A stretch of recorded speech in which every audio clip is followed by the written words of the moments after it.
მინდა ასე დავიწყო, რომ ეს რასაც ახლა ქართული ოცნებას ჩადის, არის გამოცხადებული ტერორი. უკვე სახელმწიფომ დაკარგა თავისი ფუნქცია, აღარ არსებობს სახელმწიფო, იმიტომ რომ მოქალაქე არის დაუცველი. ანუ სახელმწიფოს პირველი მოვალეობა რაც არის, რომ დაიცვას მოქალაქის უსაფრთხოება, დაიცვას საზოგადოება, აი ამისგან დაცალა საერთოდ ქართული ოცნების წარმომადგენლებმა ეს ქვეყანა და მივედით, რაზეც სულ საუბრობდით და ვაფრთხილებდით საზოგადოებას, რომ აღარ გვექნება სახელმწიფო. ანუ ეს არ არის სახელმწიფო, ეს არის რაღაც კლანის, ბანდის მართული რაღაც კონგლომერატს დავარქმევ ამას, იმიტომ რომ არ შეიძლება ხელისუფალი, რომელიც არის მოწოდების სიმაღლეზე, რომელსაც ყავს 1,5 მილიონზე მეტი ამომრჩეველი თუ 1,200,000 როგორ გვეუბნებიან ციფრებს არ ვიცი.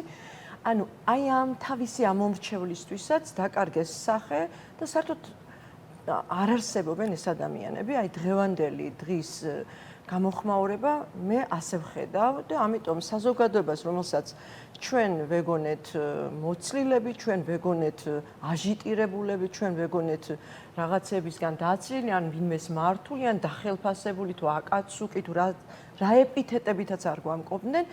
ეხლა მინდა შეხედონ აი ამ კადრებს, რომელიც თქვა თქვენ აჩვენეთ და ჩვენ ამას დიდი ხანია ვუყურებთ და ვხედავთ, რომ ამ ადამიანებს არაფერი აქვთ საერთო, არც დიპლომატიასთან, არც მმართველობასთან, არც სახელმწიფო აზროვნებასთან.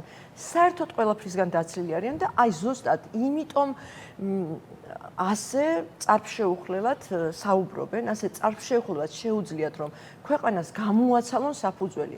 ანუ კონსტიტუცია გადახიონ, ადამიანები გააქრონ და გაანადგურონ. აი სხვას ვერაფერს ვერ დავარქმევ, არ შეიძლება ახლა ამას შევხედოთ ჩვენ ისე, არც ქილიკით, არც უკვე შეიძლება რომ მარტო ჩვენ ამოვიღოთ ხმა, იმიტომ რომ არავისთვის აღარ იარსებებს ეს ქვეყანა, თუ ამას ესე მიუშვებს და გავაგრძელებთ. მე ვფიქრობ, რომ ახლა მთელი საზოგადოება უნდა იდგეს უკვე ფეხზე, რომ ამ კანონის მიღება დაუშვებელია, იმიტომ რომ ეს არ არის არანაირი კანონი, ეს არის უკანონობა დაკანონებული ვიღაცა ადამიანების მიერ და მაშინ რა უნდა გააკეთოს საზოგადოებამ. ჩვენ სად შეიძლება დავიცვათ თავი, როცა ხელისუფლება, რომელიც აცხადებს თავს ლეგიტიმურად, აყალბებს და ართმევს არჩევნებს ადამიანებს, როცა თავზე ახებს ყველა კანონს. სად უნდა დაიცვას მოქალაქემ მაშინ თავი, ჩვენ ვსვამთ ამ კითხვას. ყველამ ძალიან კარგად იცის რა მოხდა ამ არჩევნებზე. არჩევნებამდე ეგ არ იყო ერთი დღის გაყალბებული არჩევნები, ეს იყო ტერორის, ადამიანების დაშინების, მთელი სახელმწიფო მანქანის გამოყენებით დაწერილი ციფრები. ეს არ იყო არანაირი არჩევნების დღე, რომელიც მიგვიყვანდა იქამდე, რომ ჩვენ გავაკეთებდით ჩვენს არჩევნებს. წაგვართვეს, მოგვპარეს, ვამბობთ ამას მარტო საქართველოს მოსახლეობა არ ამბობს, ამას ამბობს საერთაშორისო ორგანიზაციები, შენ კარგად ჩამოაყალიბე და არ აქვს არც ერთი ქვეყნიდან იმ ქვეყნების გარდა, რომელიც მისი, რა ვიცი, სატელიტები არიან იმ ქვეყნების, უბრალოდ ესენი რუსეთი და ირანი და მისნაირი ქვეყნები, არც ერთ ქვეყანას არ უღიარებია ლეგიტიმურად. ანუ მე რატო მე მთხოვს აღიარებას, როცა სოფლიოში არც ერთმა ნორმალურმა ქვეყანამ არ ცნო და არ აღიარა ეს არჩევნები. სად დავიცვათ ჩვენ თავი, როცა არ არსებობს არც ერთი ინსტიტუტი, რომელიც ზრუნავს მოქალაქეზე, რომელიც მხოლოდ და მხოლოდ ბიძინა ივანიშვილის ნებასურვილზე აგებული მთელი სტრუქტურა.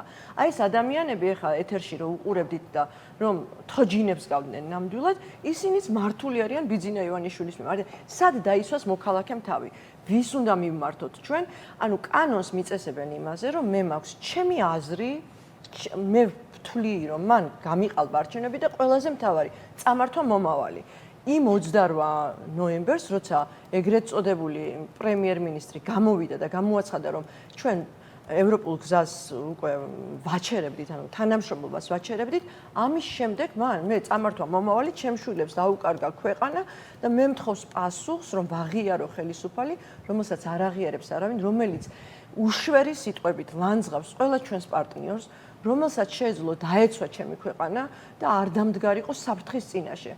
აყენებს ჩემს ქვეყანას გამოუვალ მდგომარეობაში და მართმევს ყველაზე მთავარს, უფლებას, რომ გამოვხატო ჩემი პოზიცია, არა მაქვს არჩევანის უფლება, არა მაქვს სიტყვის თავისუფლება, არა მაქვს არანაირი ინსტიტუტი, სადაც ვიტყვი ჩემს სათქმელს, მომისმენს საზოგადოება, მომისმენს ხელისუფლება.